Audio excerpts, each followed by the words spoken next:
What's up sa inyo mga kabayan? Magandang araw sa inyo. Eto, no, meron tayo ditong background sa likod, no? At magkakaroon mga kabayan ng malawakan na pagtitipon mga kabayan sa 28, no? At yan yung panawagan natin sa mga kapwa natin sumusuporta mga kabayan sa ating dating Pangulo. Pumunta tayo mga kabayan at makilahok tayo dito sa celebration, no, ng birthday ni PRRD. At anyway, magandang araw sa inyo mga kabayan. Maraming salamat sa mga bagong subscribers natin, sa mga naglalike at nagsishare, nagbibigay ng opinion sa ating comment section. Maraming salamat mga kabayan. Eto, no, meron tayong mga pag-uusapan mga kabayan, lalong-lalo na iyang about sa mga fake news na yan na pinapakalat ng GMA, ng mga mainstream media. Tapos ang sinisisi lang mga kabayan pinatatawag yung mga vlogger mga kabayan. Ito sabi dito mga kabayan nitong tagapagsalita na Iglesia ni Cristo. To be honest mga kabayan, ito ay lumabas na sa iba't ibang platform, no? At alam ko naman sa inyo mga kabayan, ay updated pa kaysa sa akin, no? Mas updated pa kaysa sa akin. So anyway mga kabayan, basahin natin ang sinabi dito ni Bro Edwin Zabala mga kabayan. INC, hindi kami pinakinggan ng gobyernong Marcos. Ang pinanawagan po namin sa mga namumuno ng ating bansa ay kapayapaan, pagkakaisa at unahing asikasuhin ang problema ng ating bansa at mamamayan nito. Kaysa sa mga hakbangin na magbubunga ng awayan at hidwaan dahil alam naman ng nakararami na ang mga ito ay pawang pamumulitika lamang.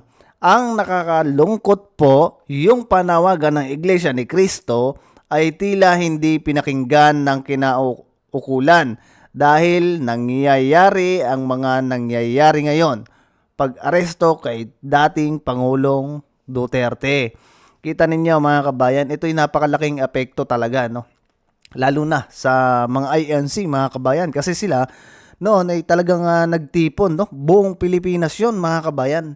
Nag-effort sila na manawagan mga kabayan sa gobyerno ni Bongit, tapos nabaliwala lang, no? Hindi pinakinggan ng administrasyon ni Bongit mga kabayan yung panawagan nila na magkaisa or mas i-priority mga kabayan yung problema ng ating bansa. Ang dami nating problema ngayon mga kabayan. Inflation tumataas, mga bilihin tumataas, mga dumadaming naghihirap, dumadami yung mga walang trabaho, at isa pa yung sa West Philippine Sea mga kabayan, 'di ba? So dapat kasi talaga nakinig mga kabayan si Bungit, no? Nakinig dapat tong administrasyon niya dito sa panawagan ng Iglesia ni Cristo. Malaking epekto to mga kabayan sa mga kandidatura niya, 'di ba? For sure mga kabayan, alam naman natin ang Iglesia ni Cristo mga kabayan, nagba-black voting 'yan, 'di ba? So siyempre, yung mga kandidato niyan mga kabayan kumbaga parang talagang masasabi natin mga kabayan na malaking kabawasan to sa boto nila, itong Iglesia ni Cristo. At nga pala mga kabayan, meron din tayo ditong isa pa, naging mensahe ni Nicholas Kaufman, no? Kaya ito'y sobrang kumbaga masasabi natin mga kabayan na mataas yung confident niya mga kabayan na maging kumbaga mapawalang sala si PRRD diyan sa mga accusation na sinasabing crimes against humanity. Ito ang sabi niya mga kabayan. At anyway nga pala, segue ko, no? Ang laki pala ng problema mga kabayan ni PRRD. Ang laki ng problema ni PRRD mga kabayan kasi yung Coke Zero, 4 lang yung natanggap. Napakaganda rin ang nangyari mga kabayan sa Netherlands, no, kung tutuusin kasi talamak mga kabayan or kumbaga napakarami ng tourist, no, sa Netherlands ngayon at naging maingay mga kabayan ng Netherlands sa buong mundo. Napakaraming mga Pilipinong turista ngayon ang pumupunta dyan sa Netherlands para lang makita si PRRD. At balita natin mga kabayan, magkakaroon daw yata, no, ng pagtitipon muli, no, nagaganapin ngayong birthday ni PRRD. Magkakaroon sila dyan ng malawakan ulit na pagtitipon at hindi pa naman nila mga kabayan kinukonfirma, no, kung ano ba talagang date kasi mga kabayan, yung 28 kasi is Friday, no?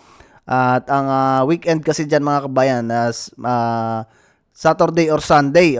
Congrats sa mga pumunta dyan mga kabayan. May mga nag-iimbita sa atin dyan kaso napakalayo mga kabayan. Wala tayong pamasahe. Ito pa ang sabi mga kabayan, no? I will be seeking to have this case terminated and drop into the footnotes of history before we even get to the confirmation of charges hearing, mga kabayan. Alam niyo, napakalaking privilege din to, no, kay Nicholas Kaufman kung maipapanalo niya, at kasi kumpiyansado siya, mga kabayan. Kasi ang pinagtatanggol niya, mga kabayan, hindi naman kriminal, no? Ang pinagtatanggol niya, mga kabayan, ay bayani ng ating bansa. At yan din, mga kabayan, ang tawag nung ibang mga nandun, no, sa Netherlands. Kita mo, mga kabayan, yung mismong mga lokal, no, sa Netherlands, ang tawag kay PRRD ay bayani ng ating bansa, no? Tapos ginaganyan ng kapwa Pilipino, 'di ba? At pangalawa, mga kabayan, masasabi natin na napakalaking kumbaga, pagka ito yung ipanalo ni Nicholas Kaufman, itong kaso na to, for sure, mga kabayan, mas lalong kumbaga sisikat si Nicholas Kaufman. Sa palagay ninyo, mga kabayan, kasi yun yung naiisip ko, kasi si PRRD nung napunta diyan sa The Hague ay naging usapan buong mundo. Ngayon, mga kabayan, ang lead counsel itong si Nicholas Kaufman. Siyempre, makikita yan ng mga nasa iba't ibang bansa, mga kabayan, na itong lawyer, no, ng kinikilala ng maraming Pilipino. Alisin nyo na dyan yung mga bangag, mga kabayan, na hindi pabor sa ating mga pinagsasabi, ay magiging kumbaga sikat din siya, no, mga kabayan, kasi may papanalo niya yung kaso na sinasabing crimes against humanity. Lalo pat naging matunog, mga kabayan, ito si PRRD sa buong mundo, at kahit saan, mga kabayan, kita nyo sa Japan, sa train station, makikita ninyo si PRRD, nandun yung plus report, 'di ba? At yun, no, at ito, mga kabayan, isa pa rin to, no, itong balita na to, mga kabayan. Itong GMA kasi, naglabas ito ng balita at kita nyo't nakailang page yan. Nakailang page sila ng balita patungkol dito sa sinasabing si PRRD daw ay kaya pumunta, mga kabayan, dyan sa Hong Kong ay para humingi ng asylum. 'Di ba? At yan yung pinangalandakan nila, mga kabayan. Ang problema lang kasi, ang sinasabi diyan ng GMA News, no, na hindi daw pinagbigyan, no, at kasi daw wala na kaya daw hindi pinagbigyan, hindi daw nakikialam ang China sa about sa politics. Yan yung sabi ng GMA, mga kabayan. At yan pa ipinagmalaki, mga kabayan, ng reporter, no, na sinasabi nila na kumuha na yung balita na yan, mga kabayan, ay galing, no, sa sinasabi nilang mapapagkatiwala ang resource person nila.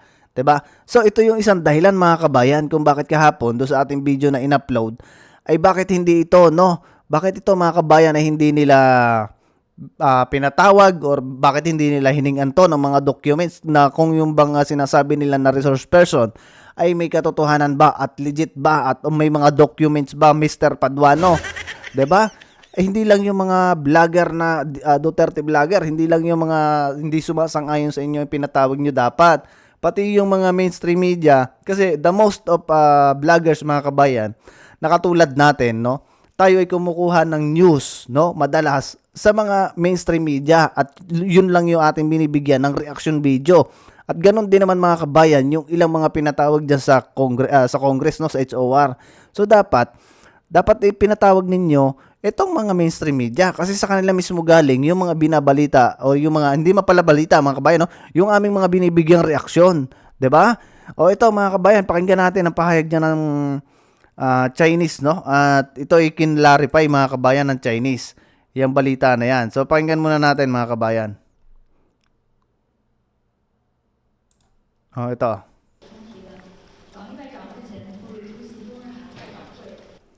我愿特别指出，杜特尔特先生赴香港 Ang sabi niya, I would like to point out specifically that Mr. Duterte's visit to Hong Kong was a private vacation. Yan ang sinabi, mga kabayan, ha? 系私人度假行程。中方从 China has never received a so-called application for asylum from the former President Duterte and his family, the Chinese government, to the Chinese government. Oh, yan, JMA. 未收到所谓杜特尔特前总统及其家人向中国政府寻求庇护的申请。对于某些无中生 For those so-called insiders who make things up or have ulterior motives. We hope that media friends, kayong, yan, sino ba yung nagbalita na yan mga kabayan sa GMA at yan headline sa kanila na sinasabi nila nga na ito si PRD kaya daw pumunta ng Hong Kong humihingi ng asylum sa China. 有或别有用心的所谓知情人士透露，希望媒体朋友们 will carefully make their own judgment and not take any truths from the way they are saying. O, kita mo yan mga kabayan? 认真甄别，切勿轻信。 Yan yung malinaw mga kabayan. Yan yung malinaw na fake news. Yan yung sinasabing fake news mga kabayan kasi hindi opinion yon. News mga kabayan yung inilabas ng GMA. 'Di ba? News ang inilabas nila at pinakalat nila yan at napakarami mga kabayan ng mga Pilipinong nag-discuss niyan about sa asylum na yan. At yung syempre, pabor na pabor yan do sa mga lutanista. Ngayon mga kabayan, lumabas ito ngayon na fake news, itong binalita ng GMA.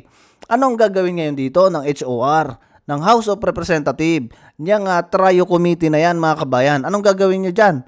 Ang mga Pilipino ngayon, nagiging aware na ngayon sa sinasabi nyong fake news. Kahit wala pang definition dyan sa inyong pagdinig-dinig na yan. Ipatatawag nyo ba tong GMA na to? Kasi, ayan, mga kabayan, sinuplak na ng mga Chinese itong balita na to. Kasi kumalat yan sa mainstream media natin at buong Pilipinas, kahit nga mga kabayan dito sa ibang bansa, napanood natin yung balita na yan ng GMA na si PRD, pinakalat nila na humihingi ng asylum dyan sa China. O ay ngayon mga kabayan, literal na fake news. Ipinangalandakan pa doon na mapapagkatiwalaan yung source, no? Yun yung sabi ng GMA na reporter. Tapos ganito mga kabayan, dinideny ng China. Kita mo yan? Sinasabi din ng Chinese na to mga kabayan na private. Private yung pagpunta ni PRD sa Hong Kong. At yun mga kabayan ay meet and greet. Kung mapapansin niyo nga mga kabayan, 'di ba? Ang daming mga Pilipino na gustong makipagkita kay PRRD, hindi nga sila nakapasok lahat kasi nga sinabi nga may limitation. Kahit nakikita natin yung iba doon mga kabayan, upuan ay bakante pa. 'Di ba? So ayun lang mga kabayan yung ma-share ko sa inyo at sana mga kabayan umattend kayo dito sa pagtitipon ngayong 28 mga kabayan, no? Friday. Gaganapin 'yan ng mga leader, no? May narinig tayo mga kabayan na parang diyan sa Bonifacio mga kabayan. Parang parting Manila, no? Magagaroon din ng pagtitipon diyan at ganoon din parte sa Visayas, sa Mindanao mga kabayan. So attend tayo, no mga kabayan, at ganoon din sa iba't ibang bansa. Narinig natin mga kabayan sa Japan, magkakaroon din sila ng pagtitipon sa siyempre diyan sa Dahig mga kabayan, magkakaroon din diyan. Meron din sa parting Canada yata mga kabayan. Yun yung aking mga naririnig mga kabayan sa usap-usapan. Pero syempre, mas maganda ay magkita-kita tayo dyan mga kabayan. Malayo man tayo, manood tayo ng mga naka-live, no? Na makikita natin kung ano ba yung mangyayari mga kabayan. Kung gaano ba karami, no? Itong magdidiwang sa birthday ni PRD. So, ayan muna mga kabayan. Adjust muna sa inyo. Ingat kayo palagi at huwag nyo kakalimutan pala mga kabayan ang ating mga pambato, no? Kasi nakakalungkot mga kabayan itong mensahe na to ni Senator Bongo mga kabayan. Ito ang sabi niya. Basahin ko muna sa inyo.